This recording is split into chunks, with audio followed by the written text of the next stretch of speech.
तो hello good evening everyone. देखिए आज का वीडियो बहुत ही इम्पॉर्टेंट होने वाला है उन स्टूडेंट्स के लिए जो पीएसयू में जॉब करना चाहते हैं, जिनका पीएसयू ड्रीम होता है। ठीक है, बहुत से स्टूडेंट्स लोग अभी गेट दिए हैं, उनका रैंक अच्छा आया होगा एंड डेफिनेटली वो क्या करेंगे, उनको पीएसयू में जॉब मिल जाएगा। बट बहुत से स्टूडेंट ऐसे भी होते हैं जो गेट की तैयारी करते हैं बट उनका रैंक अच्छा नहीं आ पाता, उनको पीएसयू नहीं मिल पाता।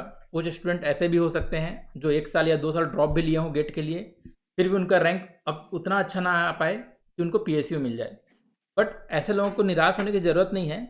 Gate is not the only way to get job in PSU. There are other methods जिससे आप पीएसयू में जॉब पा सकते हैं, और जो गेट के थ्रू आपको पोजीशन मिलती है आप उससे हायर पोजीशन पर भी जॉब पा सकते हैं। तो आज का इंटरव्यू आप लोगों के लिए बहुत ही इंपॉर्टेंट होने वाला है, क्योंकि आज मैं आपको मिलवाने वाला हूँ एक हमारे जो सेल के ऑफिसर हैं उनसे। वो आपको बताएंगे कि how you can get the job without the gate. तो let me introduce myself. आपको मुझे जानते होंगे, I am Jitendra Sahu, educator at Unacademy. And let me introduce our guest Shivnandan Sahu. तो शिवनंदन जी, आप अपने बारे में कुछ बताइए थोड़ा, कि आप कहाँ पर हैं अभी और क्या कर रहे हैं। Hello everyone. I am Shivnandan Sahu. Presently, I am working in Rourkela Steel Plant, which is a steel authority of India Limited. So I am working in manager post. मैं तो अभी 2020 से मैनेजर पोस्ट पर working हूँ। मैंने अपना graduation complete किया है Shri Shankaracharya college of engineering and technology Bhilai से 2011 में। फ्रॉम 2011 ऑनवर्ड्स मैं ऑफ ऑफ कैंपस रिक्रूटमेंट में मेरा रिक्रूटमेंट हुआ था, जो Korba west power company limited में। जो कि अभी Adani now Adani it power में इज ना, जो अडानी पावर बन चुकी है, जो अडानी जी, पावर हो चुकी है ना। जो प्रेजेंटली अभी अदानी पावर है, रायगढ़ एनर्जी जनरेशन लिमिटेड के हम्म। नाम अभी नेम चेंज हो गया है, अभी अदानी पावर के अंडर है। एक्सपीरियंस बेसिस पे मैंने अब एक्सपीरियंस बेसिस पर मेरा जॉब भी अभी स्टील अथॉरिटी इंडिया लिमिटेड पर लगा है। अभी मैं मैनेजर पोस्ट पर वर्किंग हूँ। अच्छा, तो जैसे एक्सपीरियंस बेस्ड पे जैसे पोस्ट निकला था, तो जो आपका जो पोस्ट था उसमें क्या रिक्वायरमेंट जी, थी, मतलब कितना, मतलब उसमें रिक्वायरमेंट केवल एक्सपीरियंस था या फिर एक्सपीरियंस प्लस गेट क्वालिफाइड था, या फिर कुछ क्या एक्चुअल में क्या चीज़ मांगा था आपके पोस्ट के लिए। एक्चुअली ये जॉब जो है मैनेजर पोस्ट के लिए, ये एक्सपीरियंस बेस्ड था। एक्सपीरियंस बेस्ड में 7 ईयर एक्सपीरियंस पर ये बेस्ड था। इसके साथ ही एक सर्टिफिकेशन कोर्स भी होता है, जो आप एक्सपीरियंस अगर 2 साल एक्सपीरियंस होता है तो आपके लिए एक स्टेट गवर्नमेंट एक बॉयलर ऑपरेटिंग इंजीनियर का एक कोर्स, मतलब 3 दिन का एग्जाम रहता है जो टेक्निकल बेस्ड रहता है।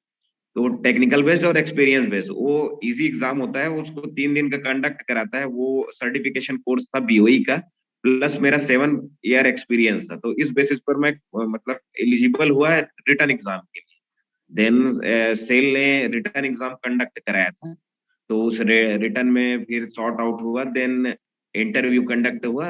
देन इंटरव्यू में फिर सॉर्ट आउट होके फिर 11 पोस्ट थे। तो टोटल एक्सपीरियंस बेस्ड था 7, और टोटल टेक्निकल क्वेश्चन ही पूछे गए थे एग्जाम में, रिटर्न एग्जाम में। तो ये एक्सपीरियंस था 7 ईयर एक्सपीरियंस प्लस बीओई मेरा सर्टिफिकेशन कोर्स था, उसके बेस पर मैं यहाँ रिक्रूटमेंट हुआ है। पीओई सर्टिफिकेशन मांगा था एक एक्स्ट्रा, हाँ। ओके। जी जी, एक्चुअली उस बीओई सर्टिफिकेट भी एक्सपीरियंस वाले ही अर्न कर सकते हैं। दो 2 ईयर आप इंजीनियरिंग अगर डिग्री होल्डर है तो 2 ईयर आपको एक्सपीरियंस है तो आप एलिजिबल होते हैं।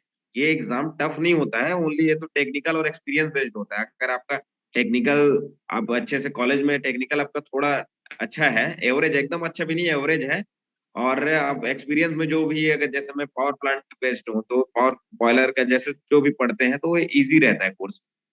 तो ओके। एक्सपीरियंस में आपको सर्टिफिकेशन कोर्स के लिए भी एलिजिबल होते हैं अगर आपके पास एक्सपीरियंस है। ओके। ओके।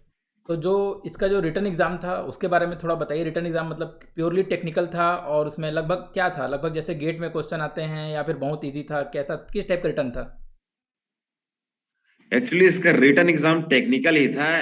हम जैसे, ये पावर प्लांट के लिए रिक्रूटमेंट था मेरा, तो पावर प्लांट में रिक्रूटमेंट एक्चुअली टेक्निकल था, लेकिन वो पावर प्लांट से रिलेटेड एक पूरा क्वेश्चन नहीं था, टेक्निकल ही था, जैसे जो हम इंजीनियरिंग में पढ़ते हैं। नॉर्मल जैसे टर्बो मशीनरी पढ़ते हैं, मैकेनिकल सब्जेक्ट बता रहा हूँ, टर्बो मशीन टरबाइन के बारे में, पंप के बारे में। तो टेक्निकल हार्ड नहीं था, वो सिंपल था। और नॉर्मल जो है 10-15 क्वेश्चन हमारे जो करंट अफेयर्स है, वो भी करंट अफेयर्स नहीं है, वो बोल सकते हैं कि जनरल नॉलेज है। वो जनरल नॉलेज के जैसे अब मेरा लोकेशन जैसे राउरकेला स्टील प्लांट के लिए रिक्रूटमेंट, तो उड़ीसा के बारे में 2-3 क्वेश्चन थे। तो इसका कैपिटल क्या है, तो इसका हाई कोर्ट का कहाँ पर है। तो इस टाइप का क्वेश्चन, मतलब नॉर्मल क्वेश्चन था, लेकिन मैक्सिमम क्वेश्चन था इंजीनियरिंग टेक्निकल क्वेश्चन था। हाँ, और जो जीके भी था वो बहुत ही इजी टाइप का था ना, जनरल अवेयरनेस इजी टाइप हाँ, का। जीके बहुत जो नॉर्मल रहता है वो कोई भी बना लेगा। 15 में से कोई हर हर एक ने 12 से 13 क्वेश्चन तो सही बनाया होगा, नॉर्मल इजी था। Okay okay. तो ये तो हो गया रिटर्न एग्जाम की बात। थोड़ा अपना इंटरव्यू का एक्सपीरियंस भी बताइए, इंटरव्यू के बारे में कैसा था।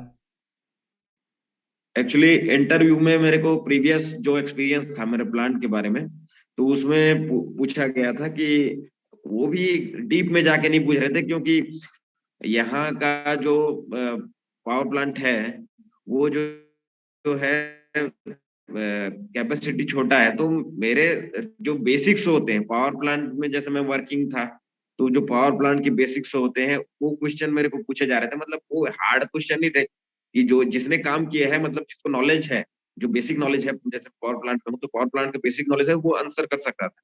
और मेरा जो जॉब रिस्पॉन्सिबिलिटी था, प्रीवियस जो जॉब रिस्पॉन्सिबिलिटी था, जैसे मैं एज अ डेस्क इंजीनियर काम करता था, बॉयलर एंड टरबाइन जो ऑपरेट करता था, तो उससे रिलेटेड क्वेश्चन था। देन मैं एक साल shift incharge as shift incharge working था। तो शिफ्ट इंचार्ज में आपका क्या रिस्पॉन्सिबिलिटी रहता है, आप क्या काम करते हैं, क्या क्या ड्राइव्स हैं, तो ड्राइव का डिटेल पूछा गया। जैसे मैं बोला कि इलेक्ट्रिकल मैकेनिकल दोनों पार्ट देखता हूँ, तो इलेक्ट्रिकल से कम क्वेश्चन पूछा मेरे को, मैकेनिकल साइड से, क्योंकि उनको मैकेनिकल रिक्वायरमेंट था, तो मैकेनिकल साइड से ज्यादा क्वेश्चन। वो भी प्योर मेरे एक्सपीरियंस, मतलब पास्ट एक्सपीरियंस था, उससे रिलेटेड ही क्वेश्चन था, उससे हट के क्वेश्चन नहीं ठीक है, तो जैसे आपको जैसे जो जॉब मिली है, ठीक है, जनरली जैसे जो था। कोई जी। स्टूडेंट है वो गेट क्वालिफाई करके ज्वाइन करता है, तो मैनेजर की जॉब उसे जनरली शुरुआत में हाँ नहीं मिलती है ना, उसे कुछ ट्रेनिंग वाली क्या हाँ क्या हाँ। जॉब मिलती है। जैसे गेट क्वालिफाइड रहता है एक्चुअली जो, आप। हाँ, गेट क्वालिफाइड जैसे एनटीपीसी हो गया, गेल हो गया, ये सब गेट के थ्रू लेते हैं। तो इसका ओनली मीडियम है गेट है। जैसे इस पोस्ट के लिए, सेल के लिए पर्टिकुलर, जैसे मैंने ये मैनेजर पोस्ट मैंने दिया। जैसे सेल क्या करता है, सेल अपना एक खुद का या तो एग्जाम कंडक्ट कराता है, या तो फिर गेट के थ्रू भी लेता है। तो वो MTT post, management training post देता है सेल। मैनेजमेंट ट्रेनिंग, तो हाँ। मैनेजमेंट ट्रेनिंग पोस्ट के बाद आप जाएंगे senior engineer, then assistant manager, then deputy manager, then manager. तो हम्म। मतलब ये 4 पोस्ट, मतलब आपको, मतलब वो भी 3 से 4 साल ड्यूरेशन में आपको, मतलब प्रमोशन मिलेगा तब, assistant manager, then deputy manager, then manager. तो हम्म। एक्सपीरियंस के थ्रू मैं डायरेक्ट अभी मैनेजर पोस्ट हूँ एक्चुअली। E3 पोस्ट हुए है यहाँ पर। तो आपको, अगर आप गेट के थ्रू जाते हैं या फिर एग्जाम के थ्रू जाते हैं, पर्टिकुलर जो एग्जाम कंडक्ट कराते हैं उसके थ्रू जाते हैं, तो आपको ट्रेनिंग का ही पोस्ट मिलेगा। जो ई ट्रेनिंग कंप्लीट करेंगे उसके बाद आपको E0 का पोस्ट मिलेगा। देन आप प्रमोट होके E1 जाएंगे, E1 से E2, E3।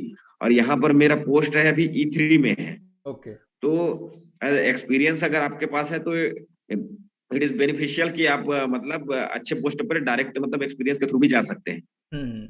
तो ओवरऑल मैं यही अपने स्टूडेंट्स को बताना चाह रहा हूँ कि जैसे अगर किसी का अभी गेट में अगर अच्छा नहीं भी आ पाया है, तो he can get some good हाँ। कंपनी का, उसको अगर एक्सपीरियंस रहे, वो एक्सपीरियंस के बेस पे बाद में जो गेट के थ्रू पोस्ट लगती है उससे ऊंची पोस्ट पर वो जा सकता है ना। तो जिनका अभी गेट अब में अगर अच्छा बिल्कुल रैंक नहीं भी बिल्कुल आया है, वो भी निराश ना हो, है ना। अब एक ओवरऑल यही हमको कंक्लूजन निकाल सकते हैं। हाँ, एक्चुअली ये, हाँ, ये यही सही है कि देखिए, एक्सपीरियंस पे आप पर जा रहे हैं, आप गेट हाल क्वालिफाइड नहीं हो रहे हैं, लेकिन आप अपना टेक्निकल स्ट्रांग रखिए, अपना टेक्निकल छोड़िए मत। क्योंकि जैसे मैंने पहले ही बताया कि मेरा जो रिटर्न एग्जाम हुआ है सेल का, उसमें मैक्सिमम क्वेश्चन टेक्निकल के थे। तो आप अपने टेक्निकल पर अगर फोकस कर रहे हैं, आप गेट के लिए तैयारी कर रहे हैं, तो आप टेक्निकल पर तो फोकस कर ही रहे हैं, तो लेकिन उसको टेक्निकल को छोड़ी मत, उससे मतलब आप निराश न होइए कि गेट नहीं हो गया, गेट नहीं हुआ, लेकिन आप अपने बेस पर काम कीजिए। मतलब आपका टेक्निकल स्ट्रांग है तो कहीं ना कहीं वो आपका यूटिलाइज होगा वो टेक्निकल।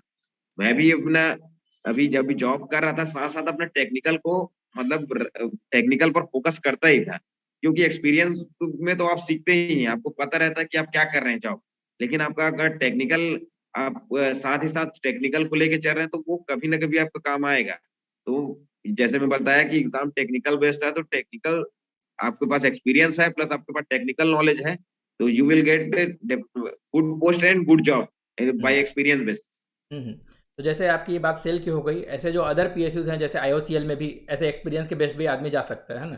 जैसे आपके कुछ फ्रेंड्स भी आई थिंक गए हाँ हुए जी, हैं अभी हाँ हाँ, रिसेंटली मेरे साथ जो मेरे कलीग्स थे, वो जैसे आईओसीएल में भी रिक्रूटमेंट, मैंने भी उसका इंटरव्यू फेस किया था, तो उसमें भी रिक्रूटमेंट मेरे 2 कलीग्स का हुआ था जो आईओसीएल में, तो वो भी जस्ट एक्सपीरियंस बेस्ड ही था। एक्सपीरियंस बेस्ड था, उसमें भी same experience question, power plant का एक्सपीरियंस जैसे था उनको, तो उसको एक्सपीरियंस बेस्ड से क्वेश्चन पूछा गया और टेक्निकल क्वेश्चन भी। टेक्निकल क्वेश्चन वही जो हम इंजीनियरिंग में पढ़ते हैं। और अभी जैसे रिसेंटली एनटीपीसी ने भी एक्सपीरियंस बेस पे अपना पोस्ट निकाला था, दो 3 इयर्स 2 इयर्स एक्सपीरियंस बेसिस पे भी ये अभी पोस्ट निकाला था। तो एक्सपीरियंस आपके पास है और प्लस टेक्निकल नॉलेज, जैसे एनटीपीसी में जो रिटर्न अभी जो एक्सपीरियंस बेस पर जो निकाला था पोस्ट, उसमें भी रिटर्न एग्जाम, उसमें भी जो कुछ क्वेश्चन पूछे गए थे वो टेक्निकल क्वेश्चन। तो आपका अगर टेक्निकल स्ट्रांग है और एक्सपीरियंस आपको है, कोई किसी भी जॉब का एक्सपीरियंस है, तो आपके पास नंबर ऑफ अपॉर्चुनिटीज। एनटीपीसी भी निकालता है, जैसे मैं तो अभी steel authority of India limited SAIL में हूँ, वैसे आईओसीएल भी निकालता है, गेल भी निकालता है, एचपीसीएल भी निकालता है। सब जॉब्स जो है एक्सपीरियंस बेस पे निकालते रहते हैं। तो अगर आपको एक्सपीरियंस है तो फिर ये अपॉर्चुनिटीज है आपको फ्यूचर में। ओके, तो thank you, thank you Shivnandan, हमको और स्टूडेंट्स को गाइड करने के लिए। Thank you so much. And thank you. और आप फाइनली अगर कुछ स्टूडेंट्स को सजेशन देना चाहें तो आप क्या देंगे? आप लास्ट मैसेज दीजिए और फिर बताइए। जी, मैं यही कहना चाहूंगा कि सभी स्टूडेंट को कि आप निराश न हो कि कुछ अगर एक एग्जाम ऐसा आप उसको क्वालिफाइड नहीं कर पाए या फिर उसमें अच्छे मार्क्स नहीं आ पाए, तो उसमें आपको डिस्करेज होने की कोई जरूरत नहीं है। आपका अगर टेक्निकल किसी भी टेक्निकल हो नॉन टेक्निकल हो, आप किसी भी फोकस में करते हैं, नॉलेज कभी वेस्ट नहीं होता। इतना मैंने अपने एक्सपीरियंस से जाना है कि नॉलेज कभी वेस्ट नहीं होता है, नॉलेज कहीं ना कहीं काम आता है। जैसे मैं सोचता था कि अभी टेक्निकल का क्या यूज है, एक्सपीरियंस, जैसे एक्सपीरियंस था, मेरे जॉब तो कर रहा था, जो जॉब कर रहा था तो मेरे को पता है कि मैं क्या कर रहा हूँ, क्या है वो पूछेगा तो मैं कोई भी बता सकता, लेकिन अपना टेक्निकल में ही साथ साथ में थोड़ा बहुत मैं करता था। तो जो आप नॉलेज गेन किए हैं कोई वेस्ट नहीं जाता है। और ऐसा नहीं कि आप बड़े जॉब एक ही बार में गेट के थ्रू जाएंगे या फिर कोई एग्जाम दिला के जाएंगे तभी आपको मतलब वो जॉब मिल पाएगा। नंबर ऑफ गवर्नमेंट कंपनीज हैं या फिर बड़े जो कंपनीज प्राइवेट में भी बड़े कंपनी है जो भी है, वो क्या करते हैं, एक्सपीरियंस बेस पे ही रिक्रूटमेंट करते हैं आजकल, क्योंकि उनको एक्सपीरियंस जरा कभी कोई छोड़ता है तो एक्सपीरियंस बेस पे ही रिक्रूटमेंट करते हैं। तो आप एक्सपीरियंस आप पहले कोई जो जॉब मिल रहा है उसमें अच्छा से एक्सपीरियंस गेन कीजिए, चाहे आपका टेक्निकल नॉलेज स्ट्रांग रखिए, तो ये फ्यूचर में आपको अपॉर्चुनिटीज मिलेगी। और अच्छे से मतलब ऐसा नहीं कि निराश नहीं हुई, कोई भी एग्जाम आप क्वालिफाई नहीं कर पाते हैं तो अपना अपना कर्म कीजिए, बाकी फल तो मिलेगा ही आपको। ओके, तो thank you so much Shivnandan. And मैं अपने और अपने टीम की तरफ से आपका धन्यवाद करता हूँ, और ताकि आपने स्टूडेंट्स को हमारे अच्छा गाइडेंस दिया है, और स्टूडेंट इससे ज़रूर कुछ ना कुछ सीखेंगे और अपने लाइफ में अप्लाई जी, करेंगे। Thank you so much. Okay okay, thank you thank you.